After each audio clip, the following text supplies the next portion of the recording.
L'entreprise Comte est implantée à Chandieu, près de Montbrison.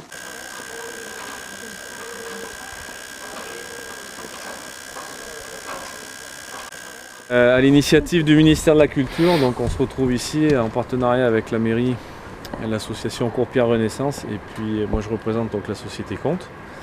On est spécialisé dans la taille de pierre et la maçonnerie de patrimoine. Et, on est fiers et heureux d'intervenir sur cette église de Courpierre. Aujourd'hui, on visite la première tranche de travaux qui consiste à la restauration de toute la partie du clocher sur ses 4 faces. Et puis le chantier, au fil des mois et des années, va se déplacer pour faire le tour, pour finaliser le tour de l'église sur les façades et la restauration des couvertures. Il y a une dizaine d'entreprises qui vont intervenir sur l'ouvrage. Hormis notre lot, eh bien, il y a un couvreur, il y a de la menuiserie extérieure, il y a de la ferronnerie, il y a un spécialiste des vitraux, de la sculpture, puisque notamment les sculptures que vous voyez dans les angles sont réalisées par un lot sculpture à part.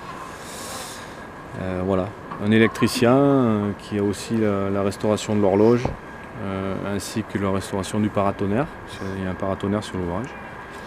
Voilà, une dizaine de lots qui vont intervenir. Aujourd'hui, vous avez eu un très bon reportage, puisqu'il est bien échelonné dans le temps.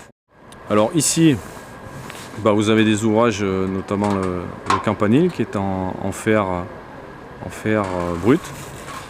Les travaux de restauration vont débuter dans le mois de début octobre. On voit sur la gauche derrière qu'il y a des parties qui sont complètement désolidarisées sur l'ouvrage, donc il nécessite une restauration. Donc on va la semaine prochaine poursuivre l'échafaudage pour pouvoir aller déposer la croix qui se trouve en haut et travailler sur l'ensemble du campanile. On a aussi conforté la balustre parce que quand on est monté la première fois sur l'échafaudage, on s'est rendu compte que la balustre elle bougeait énormément. Donc quand on s'appuyait, ne serait-ce qu'avec le poids propre, on faisait bouger l'ouvrage. Donc il a été conforté, vous voyez les petits trous. Dans ces trous, on a mis en place, on perce pour aller rechercher la pierre qui est saine dessous. Et on glisse à l'intérieur une tige de fibre de carbone qui est enrobée dans une résine. On voit qu'il y a un peu de résine qui ressort par exemple ici. Donc ça constitue ce qu'on appelle un scellement, un ancrage. Et c'est ce qui permet de rigidifier la balustre. Ici j'avais une petite photo des gargouilles une fois qu'elles ont été gommées et sablées. On a fait une visite avec la mairie il y a un extrait dans le film d'ailleurs de la visite. Oui, la visite à Chandieu. Voilà. Oui. Voilà, je vous propose de redescendre, oui. Sauf si... On va s'arrêter 3 étages plus bas pour voir à l'intérieur du clocher. Tous les joints ont été dégarnis et puis on a remplacé des pierres. Je pense que vous les avez retrouvées facilement. Et il a retenu vraiment le sable de la Dore qui est très jaune avec la chaux. Donc ici les joints sont blancs parce qu'en fait on a fait au moment où on a remplacé la pierre, on a injecté du mortier de chaux à l'arrière pour boucher tous les vides que ça peut laisser quand on a déposé la pierre. Et souvent à l'intérieur des murs, il y a des c'est pas maçonné aussi nettement que les parements extérieurs, c'est des blocs de pierre c'est un peu du remplissage quoi. Et donc avec l'injection de chaux, on vient consolider l'ensemble. Donc c'est la chaux qui est ressortie de l'injection qui va être renettoyée. On va refaire les joints tels qu'ils doivent être faits définitivement. Voilà. Ici vous avez une vue donc du beffroi, c'est-à-dire toutes les pièces de bois qui soutiennent les cloches. Alors au niveau charpente, je ne sais pas exactement ce qui se fait. À mon avis, il n'y a pas grand-chose parce que c'est plutôt en bon état. On a l'opportunité de le voir parce que les abassons ont été déposés ici. Je vous laisse fermer la marche. Il y a 12 étages. D'accord, je passe devant. On va monter jusqu'en haut. On monte jusqu'en haut. On a la vue à 360. Après, on descendra de 3 étages. On fera une pause. Et on descendra. On monte tranquillement. Allez, c'est parti. On y va. Allez, on y va. Passer devant, on ferme la marche. Allez, c'est parti. C'est parti.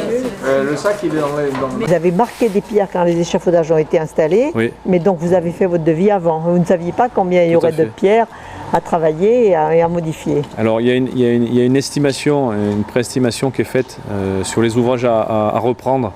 C'est le travail de l'architecte et du maîtreur. Et on se base sur ces éléments pour faire notre estimation de prix. Ensuite, il y a l'expérience. On a notre estimateur qui vient sur place, qui fait des relevés, qui fait de la photo, et on essaie d'affiner au maximum les choses pour avoir un prix le plus cohérent possible. Voilà comment ça se passe. Un sujet important, c'est la question de l'échafaudage. Comment ça se passe? On travaille sur plan. Maintenant, on a des outils informatiques qui nous permettent de déterminer les structures au plus juste, au plus près. On est sur un site qui est exigu, comme bien souvent en centre-ville quand on restaure des églises. Donc on travaille en flux tendu, c'est-à-dire qu'on approvisionne une quantité d'échafaudage et les monteurs sont là pour la mettre en place. Une fois qu'ils ont mis cette quantité d'échafaudage, on réapprovisionne et ainsi de suite jusqu'au montage complet de l'échafaudage. Pour avoir une notion ici, on a une trentaine de tonnes d'échafaudage qui ont été mises en place uniquement sur cette tranche, c'est-à-dire la tour du clocher. Voilà.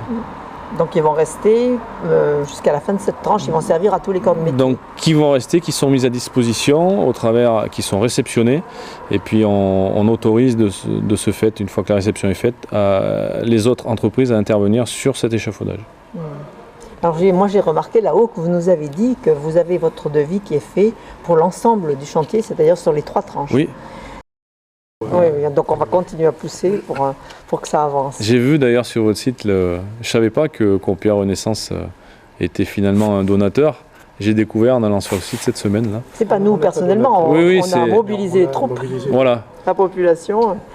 Voilà. Oui, 44 000, c'est pas rien pour ce projet-là. Oui, ça m'a même surpris le montant. Oui. C'est important.